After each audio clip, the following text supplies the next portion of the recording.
everyone. Today we're going to learn how to make a unique signature that we can add to our set. There's two ways that you can add a signature to your set.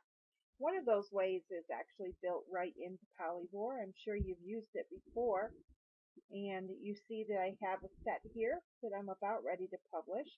But before I publish it, I want to go ahead and add my signature. So you can do this easily by going to the editor under the Fashion tab, go down to Embellishments, and then there's an option here where you can add text. So you click on that, and then there's a bunch of different fonts that you can use here. A couple of suggestions when you're adding your signatures. I would suggest using the same font every time. This way it adds more consistency to your sets. The other thing is people then start to recognize that signature. So they start to just it gives them a little visual that helps them better recognize you and your set. The other thing too that I do is I add the same script every time. So I always put by Zipporah in my set. You can add whatever it is you like. Some people add a website or a blog URL. So it's really up to you what you want to put. So I use the honey script, and then I always try to kind of match the color to the colors in my set. I kind of like this one here, this light reddish brown. It looks good with the skirt and with the other colors in the set. So once you've done that, then you go ahead, click on update. That updates it for you. And then you just want to size the signature down, and then find a place in your set where you can place it where it's not too intrusive but is also visible at the same time. So I kind of like it here in this corner. And then you just go ahead and publish your set. And if you remember the little trick I showed you from a prior tutorial on how to size your sets, I'm going to use that to make sure my set is at its maximum size. So then you just go ahead, you click publish, and you'll have that signature in your set. Now, there's another way that you can make a signature that is unique to you. This way, no one else will have that signature, and it just makes you stand out a little bit more. Makes your sets look more professional. So what you'll need to do is you'll need to download that software that I gave you the link to up above, GIMP. It's a free software. It's a photo editor, kind of like Photoshop, if any of you are familiar with Adobe Photoshop. Okay, so the first thing that you're going to want to do is you're going to want to go up to File, up in the left-hand corner, and create a new project. I would suggest doing a width of around 640 and a height of 400. This is in pixels. This will make it easier for you to upload it to Polyvore later on. If you make your image too small, then it's going to be too small for the Polyvore clipper to be able to upload it to Polyvore.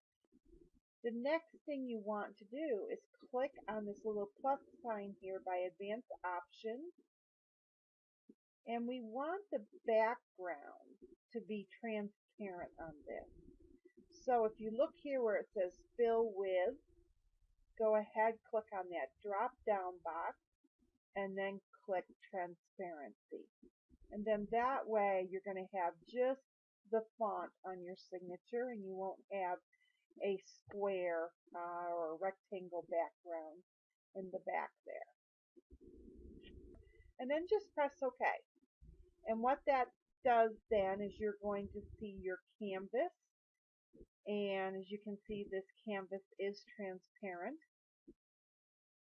So the next thing that we're going to do is go over to the left-hand side here to GIMP's toolbox. And under the toolbox, you're going to see the text tool.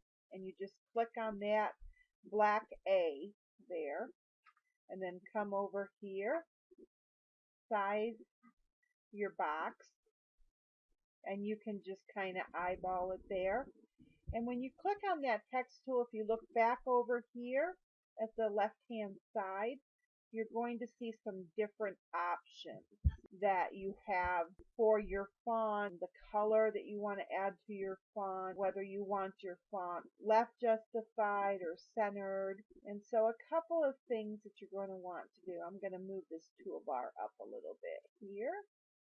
Is one thing in this where down towards the bottom here where it says box, go ahead and click on dynamic. This way it'll size the text box according to the width and height of your text in the box. And then pick a color. I like this kind of goldish yellow here. It matches a lot of things. You can make your signature in a couple of different colors if you'd like. And then if you go here to where you see the capital and lowercase a under text, this gives you the different fonts. And GIMP has loads of options, as you can see. Okay, so this is a good one here, the Myriad Pro. Okay, and I'm going to need that larger. So again, I can increase the size. To make it too big, no problem. Just go back down and resize it again. I'm going to center this, so go back over to the left side here, and next to Justify, you can click on this little icon. If you put your cursor over it, it'll say centered. So that centers it. Okay, so now we get to the fun part. I still have my text highlighted, so it's a little hard to see there. Don't worry about that. And what we're going to do now is we're going to go up.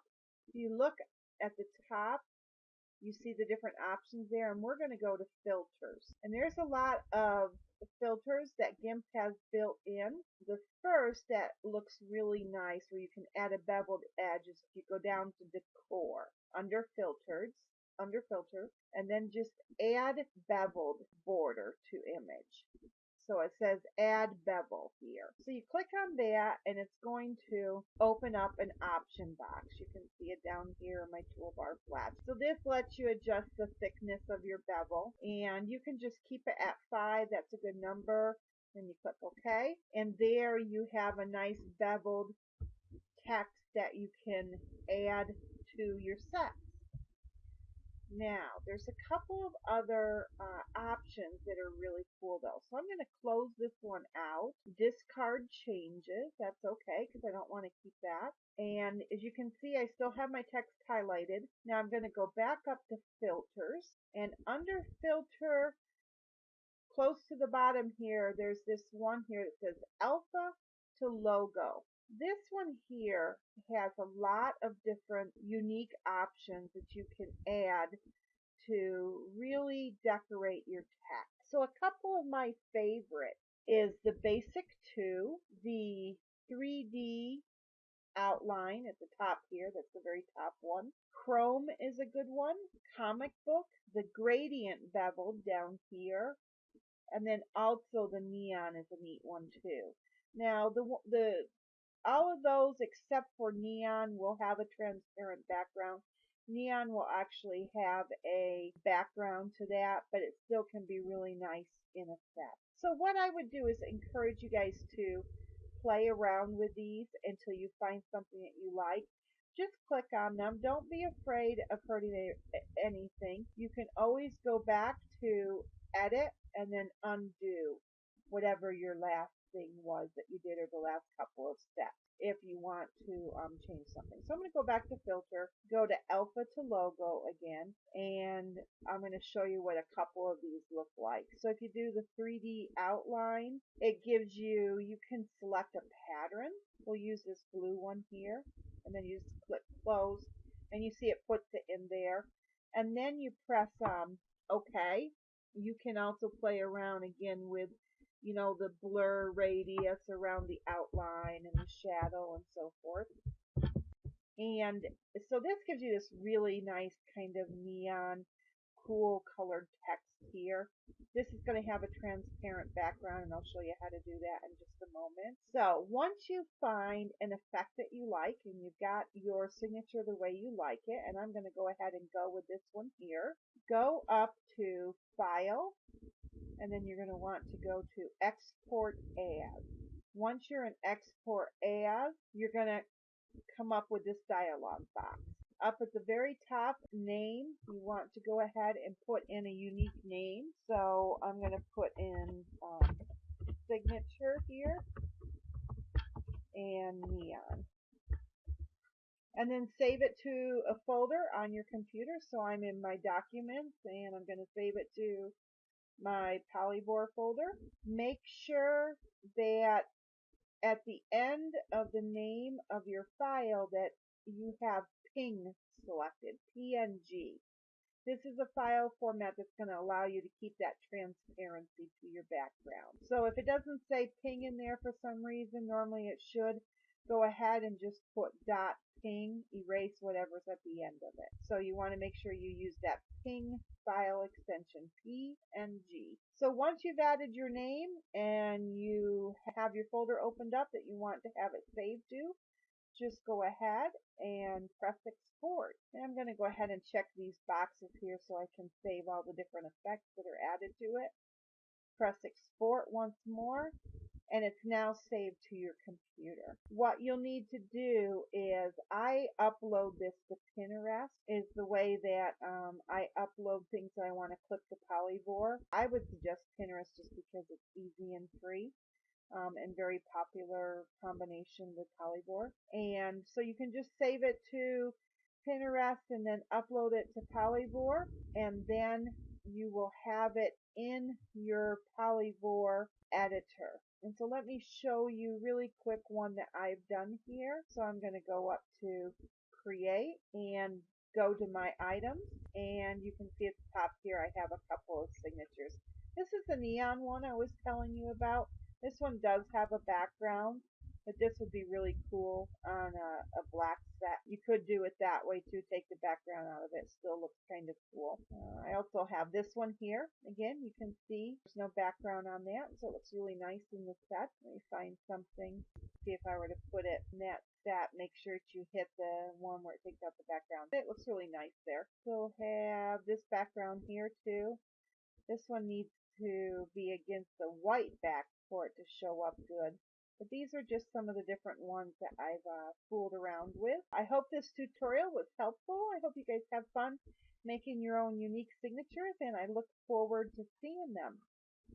You guys have a good day, and we'll talk to you later.